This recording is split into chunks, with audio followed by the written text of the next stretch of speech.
Right, okay, we'll start again. So, thank you for the introduction, Yan Ping. What I'm going to talk today about is a few new approaches for bioimaging, and this is in a sense work in progress, because my intention here is to give some suggestions of promising areas for future research, particularly using semiconductor lasers to create very small, fast imaging systems. So a subtitle to the presentation is A Vision for Bioimaging, and particularly start with talk about integrated biosensors as a sort of lead into the topic. So integrated biosensors, we've been at Glasgow University working with Nanjing University of Science and Technology on bioimaging under a 111 program, and particularly looking at an imaging technique called polarization indirect microscopic imaging, where Nanjing University of Science and Technology is a world leader. I'm going to start just showing a couple of examples that have come out of this.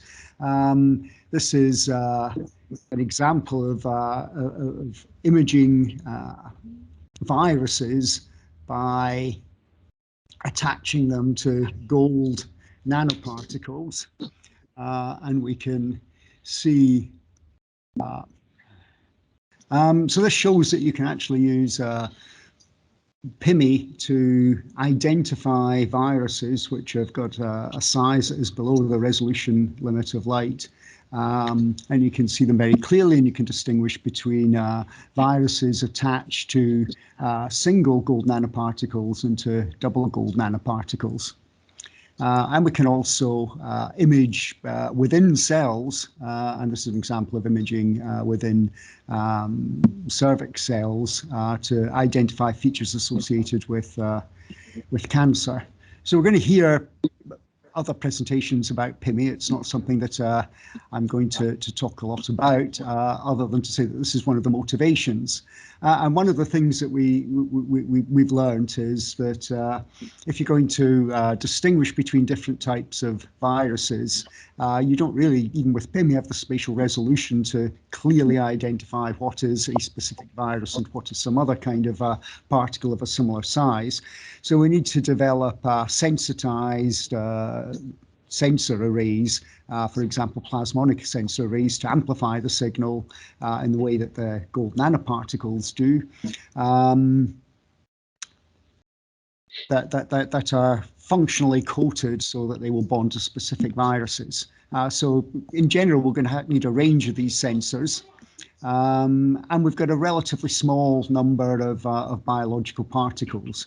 So how do we move them in, say, a microfluidic chamber into the correct area for where the sensors are? And one answer might be to use optical tweezing, but the problem with optical tweezing is it's slow. You've got to identify the particles, and you've got to move them one by one. And optical tweezing uses sufficiently high powers that it can damage the biological material. So we've been looking at we look at another way where we where the potential is to position absorbers, optical absorbers, in the center of a range of sensors. Identify which sensors you want by illuminating one of the absorbers, and then the biological particles move into form a circle round that illuminated spot. So how does this work? Well, it's a combination of convection, simple convection currents induced by heat, and thermophoresis. And the combination of the two moves cells into a particular position, and then they stop. And they stop because there's two balanced forces. They stop when the convection flow and the thermophoresis force balance. So these are the mass components in a thermal gradient. So we've got the total mass of the total flux of the particles, and the first component is Brownian motion, which is a random movement of the cells and particles. And we'll see actually in the videos that this is a very small effect. They move about continuously, but relying on that to enable the cells to come into contact with the appropriate sensors would take a very long time. And then there's thermal diffusion, which is the thermophoretic effect, which is determined by the size of the thermal diffusion coefficient, also called the thermophoretic mobility, and the temperature gradient. So the velocity due to the thermophoresis effect is minus dt del t. So what we've done experimentally is we've put single-walled carbon nanotubes into the fluid. So this represents a volume between two glass slides, and we can illuminate selective clusters of carbon nanotubes with a semiconductor laser, delivering up to 1 watt. But in fact, the size of the beam and the size of the nanotube clusters and their optical cross section means we absorb about 1/10 of the power. We can measure that quite accurately simply by putting a photodiode down below the positioning a photodiode down below the bottom glass slide. And this, even in a microfluidic chamber, which is only of the order of 100 microns high, sets up a convection flow. So laser beam generates heat. That heat results in a convection flow within the chamber. And we can analyze this convection flow. It's very simple. It's an incompressible fluid. So basically, if we consider the area between the solid and dotted lines in the outer circle and then the inner circles, those areas have to be the same. It's basically a two-dimensional laminar flow. And so the cells are dragged by this two-dimensional flow towards the heated absorber. And the key thing here is that we get a velocity that's proportional to 1/r. So because of this convection flow, the cell experiences a force that is dragging it towards the absorber. And in the absence of thermophoresis, it would go all the way into the absorber and probably get destroyed by the laser beam or by the local temperature. But we've also got we've also got a heat flow due to the thermal gradient. Now, to first order, and it is a first order approximation for an analytical approach, we can say that the thermal conductivity of water and the thermal conductivity of glass are the same. So basically, we end up with spherical isotherms surrounding the absorber. And the heat flow is three-dimensional as opposed to the convection flow, which is effectively two-dimensional. And so this gives rise to a thermophoretic force that is acting in the opposite direction to the drag force. So grinding through very simple maths, the velocity due to thermophoresis is proportional to 1/r squared because it's basically dependent on the three-dimensional heat flow, and the velocity of the particle due to convection is proportional to 1/r because it's basically a two-dimensional effect. And when these are equal and opposite, they're in opposite directions, these velocity components, when they're equal, the particle stops. So instead of what you might expect, the particle moving towards the absorber continuously, it actually stops some distance away. And we can see that very clearly that in this short video, which shows polystyrene beads. The laser beam can be seen very faintly as an ellipsoid. It's about 120 microns by about 40 microns. And this large particle in the center is one of the carbon nanotube clusters. And we can see these polystyrene beads are moving in and then stopping and forming a cluster around the absorber. So this kind of behavior would allow us to move biological species over sensors. And just to confirm that this is convection flow, there's some other smaller particles in here that we can see moving away. Now what we've done is we've moved the focal plane where we're imaging up to the top of the microfluidic chamber. And so these small particles are moving away. And if we turn the laser off, you can see they hardly move at all. So that's basically the Brownian motion. The Brownian motion, nothing moves very much. So yes, Brownian diffusion takes place, but it's a very slow process. There's a good example, in fact, of diffusion set up by Lord Kelvin in the Senate room at Glasgow University over 100 years ago, which is still taking place, diffusion between two glass columns containing different liquids. And if we change the focal plane that we're imaging down to the bottom of the microfluidic chamber, we can see again all of these microspheres clustering around the absorber. And of course, the process works equally with cells. This is a mixture of polystyrene spheres, the small particles, and Jurkat cells, which are the large particles. And we can see that we can move them also into a location around a selected absorber. That very simple theory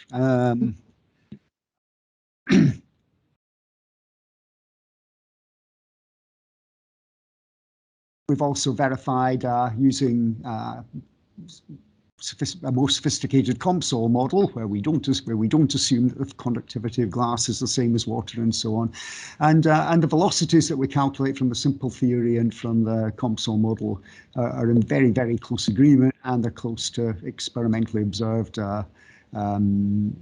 velocities. So the analytical model requires some adjustable parameters. The COMSOL one had none, and it was within about 30, the velocities agreed with experimental velocities to about 30%.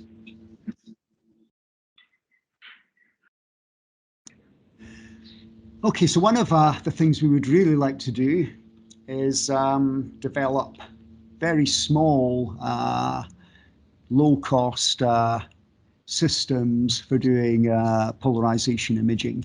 And as I say, we're going to hear a lot about polarization imaging in presentations from Nanjing University of Science and Technology. So I'm just going to talk about devices that can enable us to do this. And this is work that was originally done about 10 years ago now, 8 to 10 years ago. There were a series of papers on polarization mode converters, monolithically integrated with a semiconductor laser on a single chip. The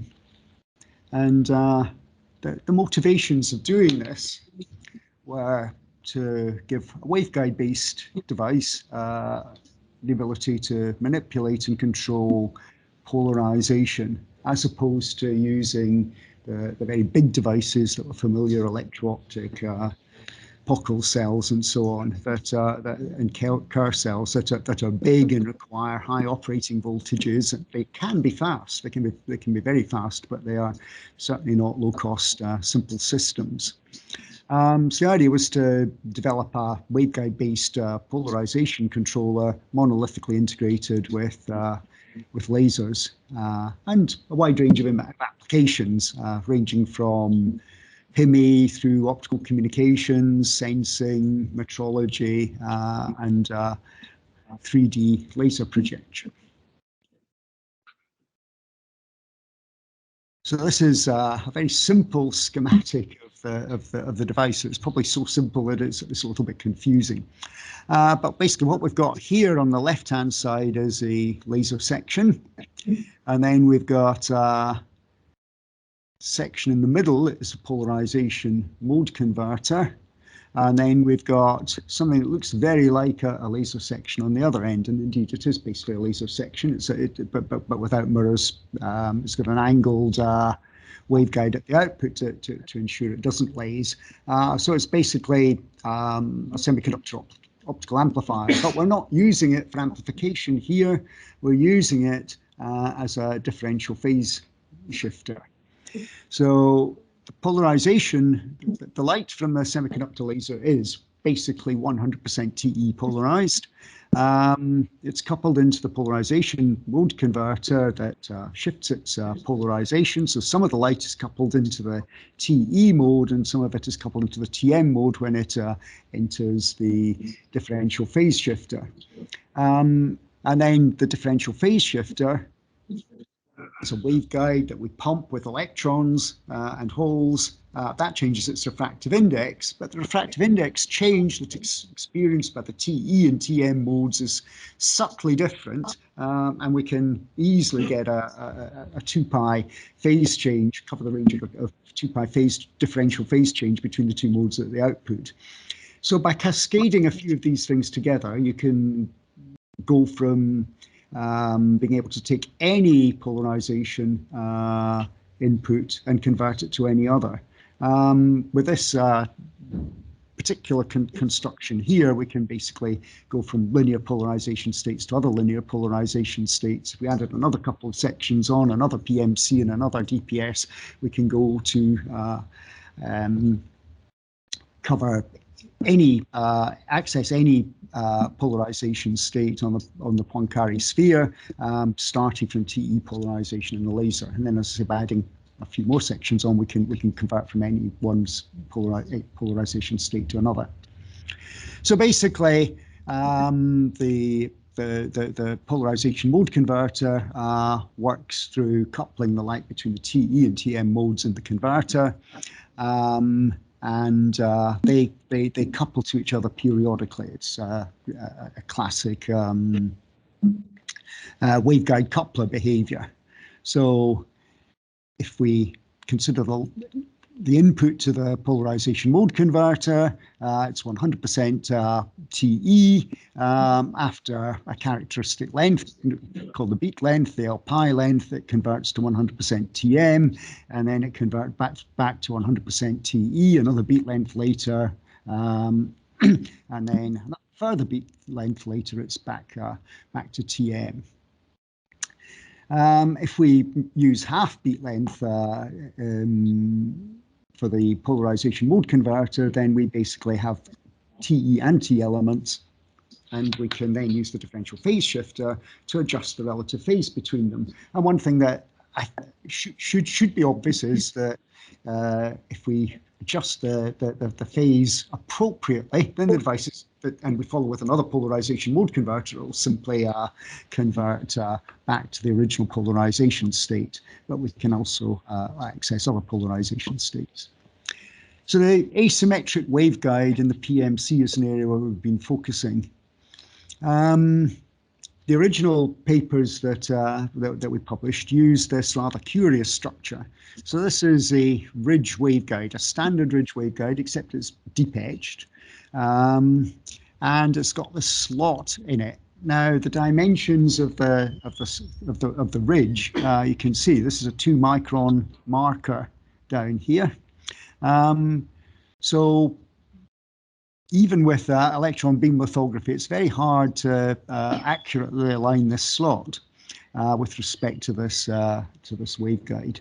So what we made use of was a phenomenon called our reactive ion etching lag, which basically says that when you etch something very small, narrow feature, it etches more slowly than a big feature. So it's a good way to get some preliminary experimental data, but we've been looking at ways of improving this and making it much more robust. I'll come to that in a minute. So basically the polarization states can be described by Stokes parameters or by the Poincare sphere. And they're both mathematically convenient descriptions for the polarization state of electromagnetic radiation. And some examples here, linear polarization along EX sits at this point, linear polarization along EY sits at this point. So this is TE and this is TM.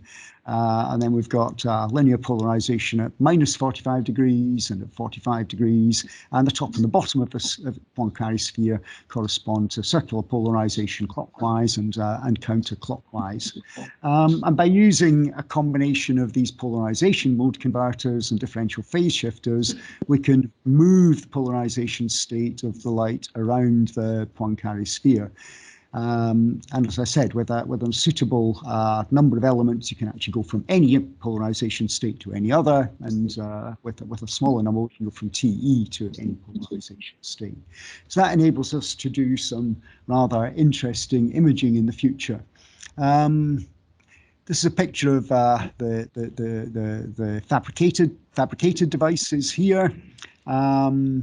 This shows the polarization switching in the phase as we pump the phase section. So this is a differential phase shifter current, showing that the polarization at the output in the -45 degree polarization, the +45 degree polarization switches from one to the other.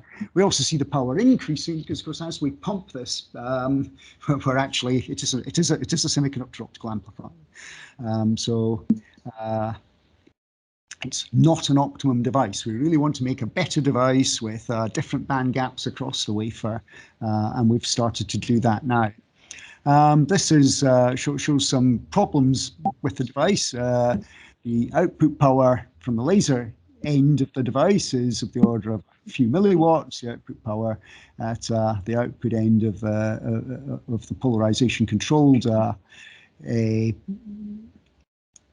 the polarization controlled end is a fraction of a milliwatt. This is 0.12 milliwatts, so 0.1 milliwatts scarcely.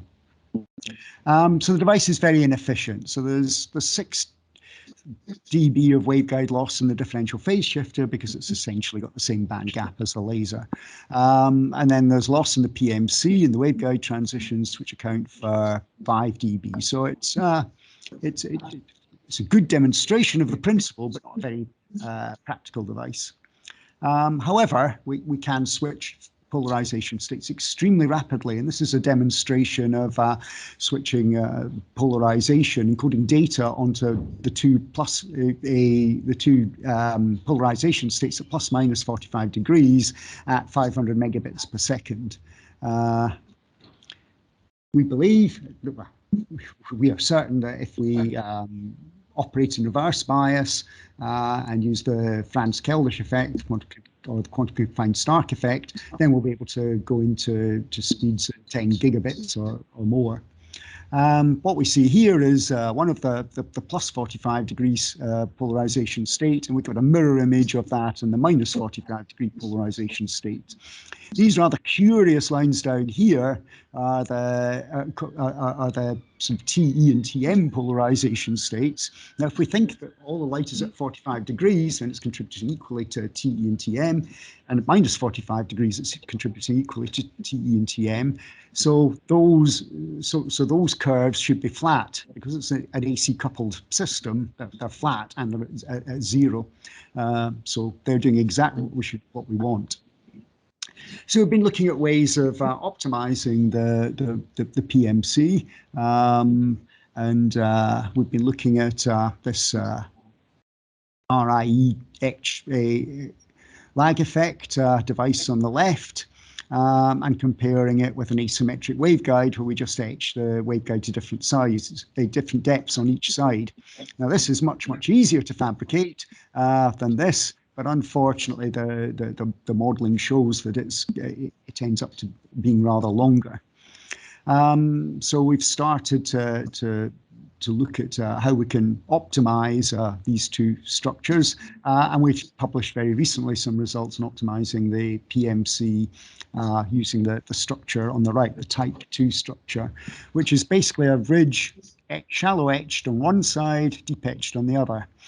Now, the polarization mode converter is very dependent on a number of dimensions. D2 is the one thing it's not particularly dependent on. You just want to deep etch. But D1, it's very sensitive to, and W, it's very sensitive to.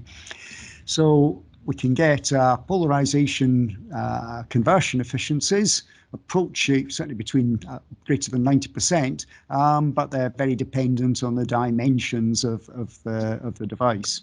So although this at first sight looks a good option, it is actually going to be very, very difficult to make it with sufficient accuracy. And we're now exploring, in fact, we just submitted for publication a design which is based around the RIE type device, the RIE lag type device, but not using RIE lag, so it's easier to manufacture.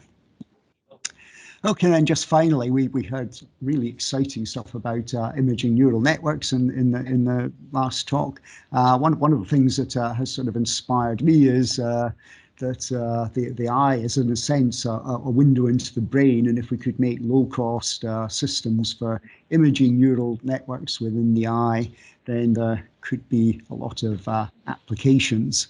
And we know there's a change in polarization associated with nerve cell triggering.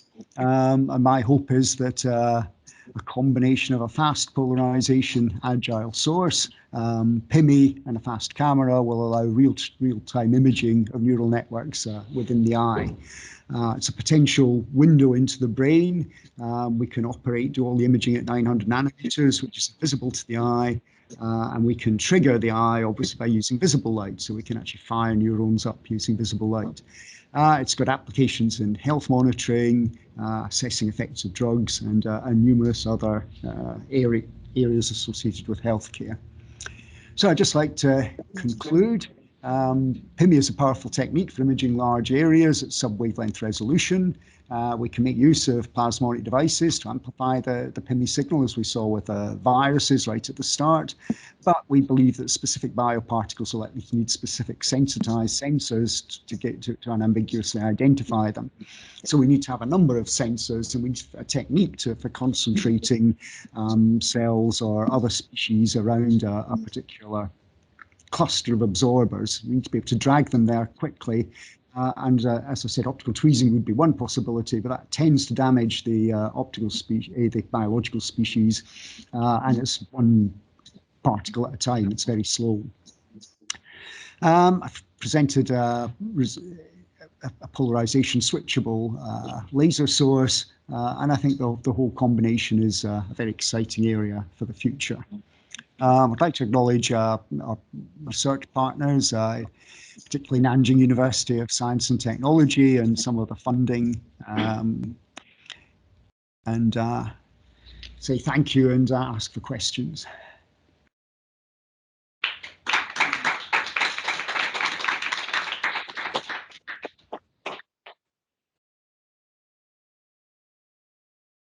Yeah. My name is Kunpeng.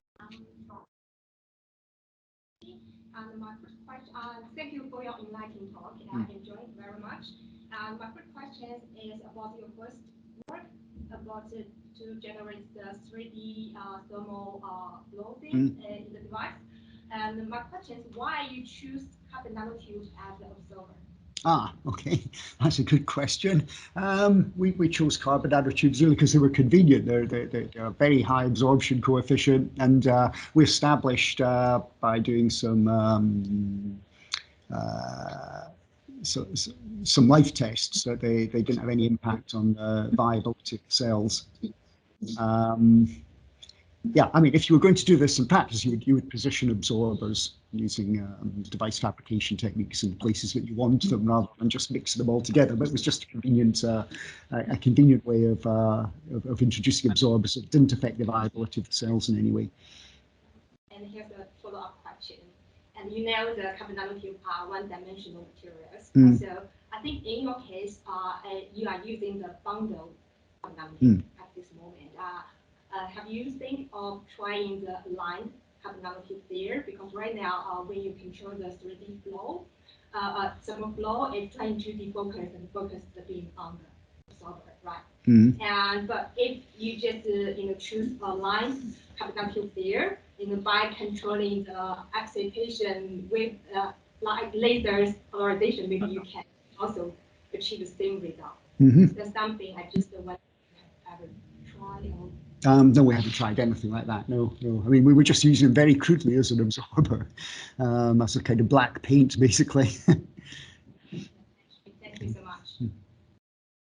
I think for Harry, the PMC, they didn't use QWI.